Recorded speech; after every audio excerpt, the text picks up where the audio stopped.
Hello everyone and welcome back. Now, in the previous video I introduced you to index theory, and one of the things we saw about index theory is that it can be used to rule out the existence of closed orbits in your dynamical system. But what I'd like to start talking about in this lecture and the next few lectures is those exact closed orbits. In particular, what I'd like to look at are what are called limit cycles. Now, a limit cycle is an isolated closed orbit. Now, I want to be careful here because we saw that when you have a linear center, you get just these rings of concentric closed orbits around each other, right? Whereas what I want to talk about are limit cycles. They are isolated closed orbits. That means that nearby there are no other closed orbits. The only thing that could happen maybe is you would converge into it or be pushed away from it, okay? So in this case, I'm drawing what's called a stable limit cycle. Again, not necessarily about the artistic value here, but these limit cycles are really sort of the new thing that are going to come up in planar dynamical systems. But what's interesting about them is that they have similar properties to fixed points that we've already been studying in 1D and now 2D dynamical systems. That is, they can be stable, or they could be unstable, or in the sort of transitionary case, they could be semi-stable. And the best thing to do here is to work with some examples. So let's just start with an example right off the bat. I'm going to start with an example that's in polar coordinates. R dot times r1 minus r squared, and theta dot is equal to, let's say, 1. Okay, so it's in polar coordinates. It's radial and phase coordinates in the plane. So you have to be careful, right? This is a little bit more complicated for thinking about the geometry here. But what I want you to notice is that you sort of have a decoupling. The radius part goes with the radial part, the phase part goes with the phase part, and in particular, this is just a uniform oscillator, right? So this is recalling some of the flows on the circle that we learned earlier in this lecture series. Now, what does that mean for the actual dynamical system? Well, the phase, that's the angle that's made as time evolves. Since this is a uniform oscillator, it says that the dynamical system, the planar phase portrait, is always swirling. It's always going in a circle. It's doing it in a uniform motion, okay? So the radius might be changing, but I'm always swirling in a circle. So the question is, how is the radius changing? Well, we could treat the radial part as a 1D dynamical system, okay? So just like how this could be thought of as a flow on a circle, now, because there's no phase here, you can think about this as a flow on a line. So I could have a line. Again, remember the phase space here is only r positive, or at least non-negative, because this is a radius. It's the distance from the origin. There is a fixed point of this thing at 0. And there's another fixed point at 1. And so the question is, how is the phase behaving in between these two things? Well, again, you're probably an expert on 1D dynamical systems if you've made it this far in the lecture series. So you can fill this in really nicely. So how do we put this whole thing together? Well, here's the interesting piece. This tells me that r of t is converging to 1 as t goes to infinity for all initial conditions that are positive. So if you start away from the origin, your radius is always being contracted into 1. So if we put the whole thing together, let's think about what this means in the Cartesian coordinates, okay? In Cartesian coordinates, I'm always swirling from the uniform oscillator part. And the only thing that I'm doing is my radius might be getting bigger or smaller. So for example, if I start very, very close to 0, but not 0, my radius is going to monotonically increase up to 1, but I'm doing it in a swirling fashion. So I'm spiraling outwards. Similarly, if I start with a very large radius, maybe 100, again, I'm still swirling, and that radius is coming in. So every time I make a rotation, I've gotten closer to 1. And eventually, I spiral into 1. In this case, I've got a really nice and simple diagram that I can plot here. So again, if I go back to Cartesian coordinates, I've got 2 fixed points. I've got 1 at 0. That's this fixed point right here. If r is 0, then there's no radius. I'm stuck at the origin. And I've got a limit cycle that has radius 1 from the origin. Look at this. It's a fixed point. If my radius starts at 1, my radius stays at 1, but I'm always swirling. So radius doesn't shrink or contract. I just go around and around and around on the unit circle. And in between, well, what would happen? I am spiraling out from the origin into the limit cycle, and outside,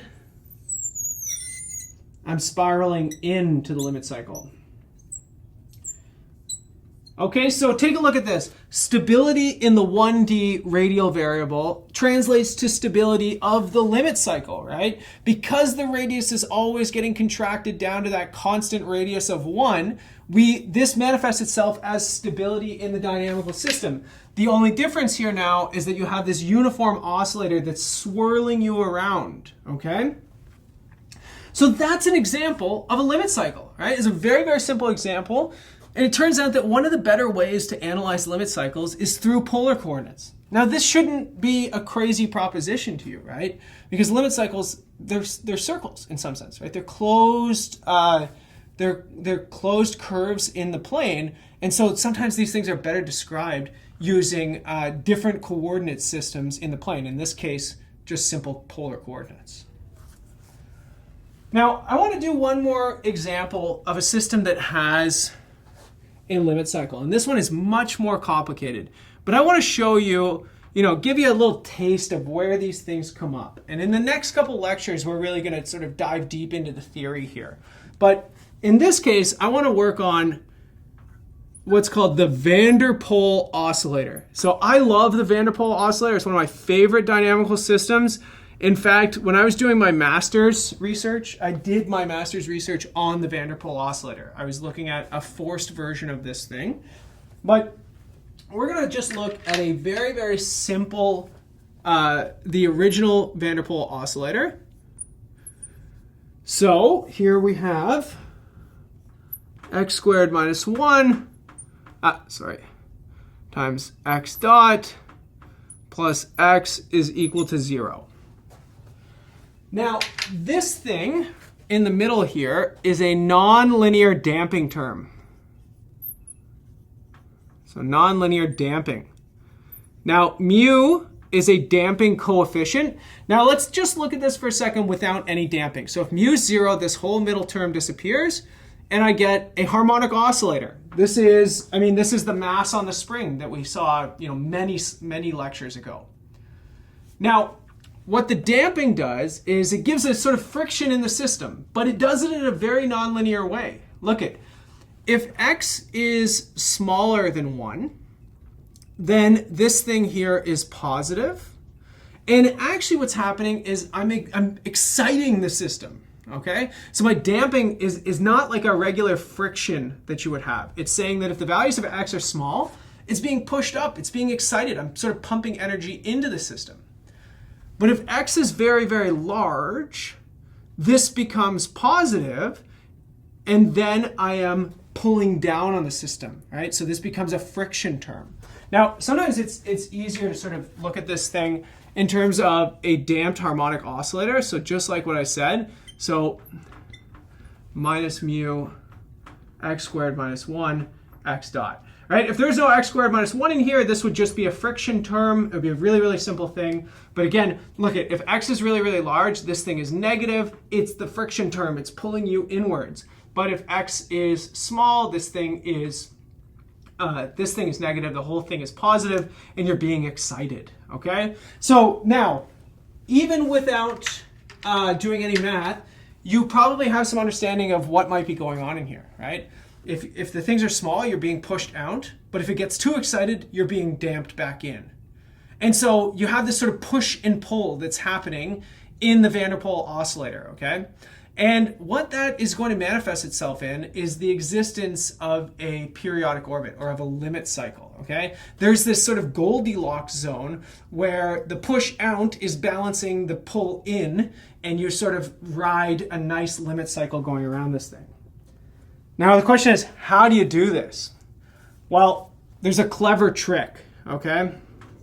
To analyze this system, one way that you can do it is you can notice the following. Okay, if I have x double dot plus mu x squared minus 1 x dot. Okay, so just the first two terms here. This thing is the same as taking the derivative of x dot plus mu 1/3 x cubed plus, minus x, pardon me. Okay, so it's much easier to start with this and go to this, right? You take a time derivative, well, you just get the next derivative. And then you got a chain rule here. The 3 comes down and cancels. You get an x squared times x dot minus 1 times x dot. That's just this term right here, okay? But the way that we analyze this is we let, I'm going to call this capital F of x. This is going to be 1/3 x cubed minus x. And I'm going to set, I'll call it w equal to x dot plus mu f of x. Okay, so that's this whole thing right here inside the derivative. But what this means is that, so x dot, I can rearrange. This is equal to w minus mu f of x. Okay, so I just isolate for x dot right here. That gives me a differential equation for x dot. Similarly, if I take a time derivative of this thing, I get this right here, the time derivative of x dot plus mu f of x, which is equal to this thing, which from the van der Pol oscillator is equal to minus x.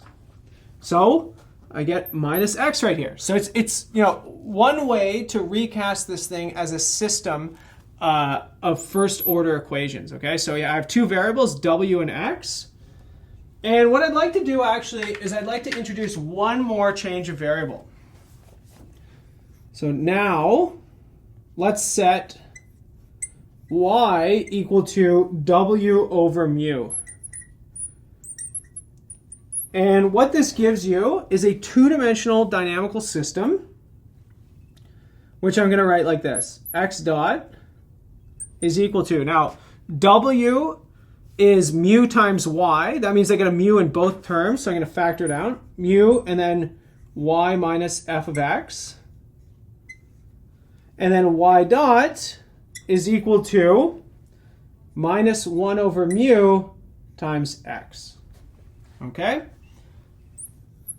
So clever little changes of variable here, but the basic premise is somehow I needed to take this second order van der Pol oscillator equation and turn it into a first order system of equations, because I want to be able to interpret the solutions to this thing using phase plane analysis, okay? So now what I've done is I've turned it into a first order system, x dot, y dot. I have equations here. I have capital F, which is this right here. It's a cubic in x. So I've got everything I need. The next thing I can do is start sketching out the null lines, and then from the null lines, I can start analyzing the system. Okay, let's sketch out the null lines for this dynamical system. So I've got my xy plane. Now, remember the y dot equation is just going to be 0 when x is equal to 0. That means that one of my null lines is the y-axis. And again, you've done the vector field stuff before, so you can find that on that null line I get the following. I get horizontal vectors, and they switch directions at the fixed point of 0 in the middle here. Now the other null line is given by y equal to capital F of x. Okay, so in this case, it looks like this.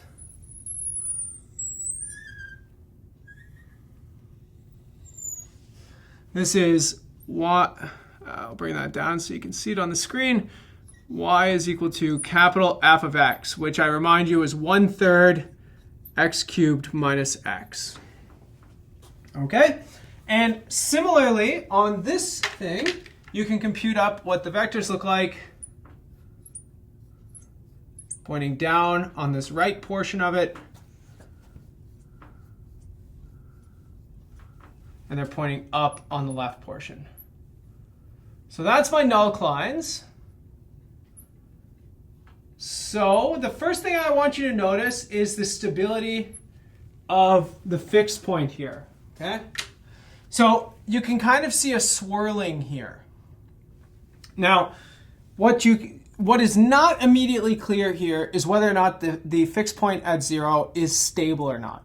But what you can do is you can do that stability analysis. All those linearization, find the Jacobian, all the kind of fun stuff that we've already done, you can do that and you can show that as long as mu is positive, the fixed point at 0 is unstable. So actually what you get is an unstable spiral. You get pushed downwards.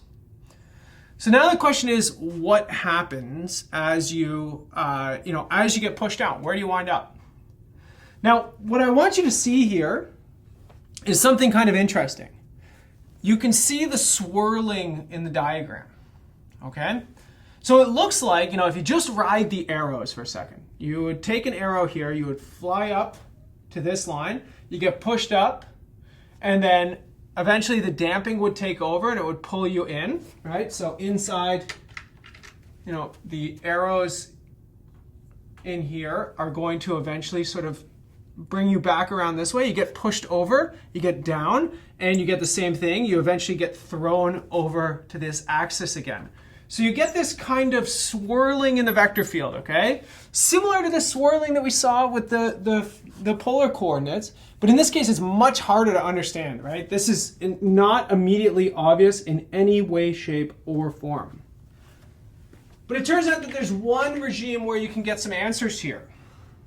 Let's imagine that mu is huge. So I'm saying much greater than 1. This means that 1 over mu is much smaller than 1. Okay, so then the question is, how does this influence the behavior of my dynamical system? Well, again, remember mu was a damping parameter, okay? So the bigger mu is, the more of an effect that damping is going to have on your system. And in particular, we saw regular mu show up in the x dot equation, and we saw 1 over mu show up in the y dot equation. Now the result of this is what's called a separation of timescales, okay? So because you have a mu in the x dot equation, it's quickly evolving, essentially, because it has a huge number in front of its derivative equation. Whereas the y equation is slower. It has a 1 over mu, a really small number in front of it. So how do you analyze this? Okay, let's suppose we take an initial condition, IC is not too close to y equal to f of x. So let's imagine, maybe we're somewhere over here or somewhere over here. We're away from this null line.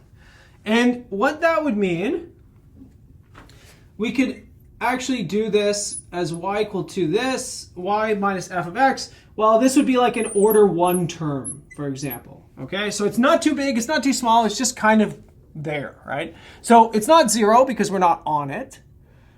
So, maybe it's 5 or something like that. It's just an order 1 term. But what this means is that my x dot equation is an order mu term, right? It's huge, right? So remember, x dot was mu and then times bracket y minus f of x. So you have a huge number times something that is a number, right? Well, then it's going to be huge, right? 1,000 times 5, it's 5,000. So the reason I wanted this not to be too small is because I didn't want it to dull the effect of multiplying by a huge number. Because you can kind of kill the effect of a big number by multiplying by a super small one, right? 1,000 times 1 over 1,000 just gets you back to 1. So that's where I have this assumption that I'm not too close. But what that means is that I have huge movement in the horizontal direction whenever I'm not close to this nullcline. Okay, so anywhere away from the nullcline, the quadratic nullcline, I'm moving super fast in the horizontal direction. Similarly, my y dot equation looks like 1 over mu, which is super small. Okay, so think about what happens. Let's imagine I'm right here. I'm moving super fast to the right, and my y is hardly moving at all. I'm basically moving in a horizontal fashion. Same thing down here. I'm moving super fast to the left, and I'm hardly moving in the y direction at all. It's really, really small. So, for example, horizontal velocity is 1,000. Vertical velocity is 1 over 1,000. Basically no movement. 1,000, 1 over 1,000, right? So quick transitions like this. And then the question is, so if you get these quick transitions here, what happens when you get close to the nullcline? So let's say another piece of information here. So when close to y equal to f of x, so the nullcline, that means that you start getting this thing to be small. Then x dot isn't as big and gets smaller.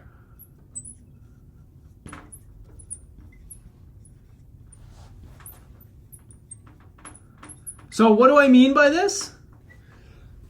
You're getting slingshot way over super, super fast, but then as you get closer, you get caught by the nullcline, right? The nullcline slows you down. It's like a fastball coming into a catcher's glove. The nullcline grabs you and says, no, this way. You got to go this way. Same thing that's happening here. You get slingshot across and the nullcline catches you and it says, no, go down this way. Right? It's like a game of Snake almost, where you just, you hit the key and the whole thing goes flying in the other direction. Then, so yes, exactly what I just said. So along the nullcline, x dot equal to 0, which is y equal to f of x, we have purely vertical movement.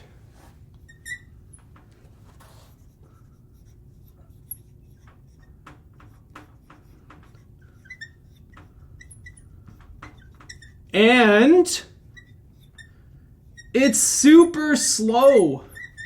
Why? Because y dot is really, really, really, really slow, right? It's 1 over mu, right? The velocity in the vertical direction is like, 1 over 1,000 or something like that if mu is 1,000. So what that says is super fast slingshot until the nullcline hits you, and then you get thrown up like this. You go up, and it's very, very, very, very, very slow motion until you start to get some separation from that nullcline. And then as you get separated from the nullcline, you get the fast motion in x again. So you imagine you're sort of coming up, and then you get slingshot over here. And then you get slow, slow, slow, slow motion, and then you get a little separation, and you get slingshot over here. Maybe you can see what's going on, right? What's happening here is this fast oscillation and this slow relaxation, okay? So this, without doing any proofs, here's what the nullcline, or here's what the system would look like, okay? So you have, it's easiest to see with the nullclines on this. What you would get super fast movement, slowly drifting down until you fall off, fast movement, up and around. This is what the limit cycle looks like in the Van der Pol oscillator, okay? So I didn't prove it, but you can maybe, hopefully this gave you a little intuition at least. In this case, you get fast movement here, you get fast movement here, and you get slow movement here and slow movement here. Fast horizontal, slow vertical, okay? So slingshot around and then really sort of like going up a roller coaster and then flying down the hill on the roller coaster and then going up and up and up and up and up and then slow and then flying off around the roller coaster. And if you plot a time series, so we say time series, right? So remember, the Van der Pol oscillator is only a function of x, right? You're really just interested in what x looks like. This was just a convenient formulation of the problem. As it turns out, so if you plot t and then you plot x of t, what this limit cycle looks like are these flat parts and these very, very quick transitions. It almost looks like a block wave. And essentially what you get here is the amount of time that you spend on this. Well, this is about on the order of mu. So it's very, very long. These are flat and long. That is the slow part where you're hardly changing an x. I know that it's hard to lift it off of the phase plane into this picture, but again, you're only looking at the x variable. What happens along this? You hardly change in x. You moved from here over to here. That's it. And then you get a quick snap transition. So again, slow movement along here. And then quick snap transition, slow movement. Quick snap transition, slow movement, snap, slow, snap, slow. Okay? And so that also means that, the amount of time in this little tiny movement, this is like 1 over mu. That's the fast part. Okay, so I know it's hard, right? This was a very, very hard, complicated example, but I want to show you, this is how you can get limit cycles. This is what they look like. This is what's called a relaxation oscillation, okay? So essentially, it's sort of relaxed, it snaps, it relaxes, it snaps, it relaxes, it snaps. And in this case, you have a complete separation of timescales. There are 2 different timescales that this thing is evolving on.